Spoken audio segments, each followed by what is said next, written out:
তুমিও চুল কাটবা না, নখ কাটবা না।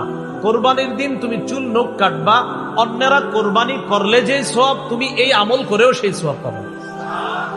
এখান থেকে বোঝা যায় যে কোরবানি কর। রাসূলুল্লাহ সাল্লাল্লাহু আলাইহি সাল্লাম বলেন, তোমরা যখন জিলহজের চাঁদ দেখবা, তোমাদের কেউ যখন কোরবানির ইচ্ছা করে আর জিলহজের চাঁদ দেখে, সে যেন চুল নখ কাটা থেকে বিরত থাকে।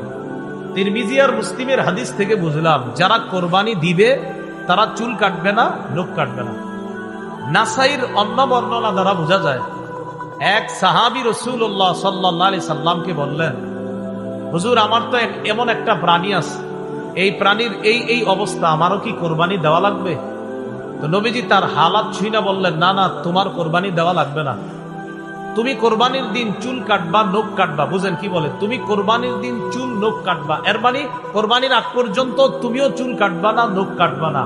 কোরবানির দিন তুমি চুল নখ কাটবা, অন্যেরা কোরবানি করলে যে সওয়াব, তুমি এই আমল করেও সেই সওয়াব পাবে। এখান থেকে বোঝা যায় যে কোরবানি করবে না, সেও কোরবানির আগ পর্যন্ত চুল নখ কাটা থেকে বিরত থাকবে, কোরবানির দিন সে চুল নখ কাটবে।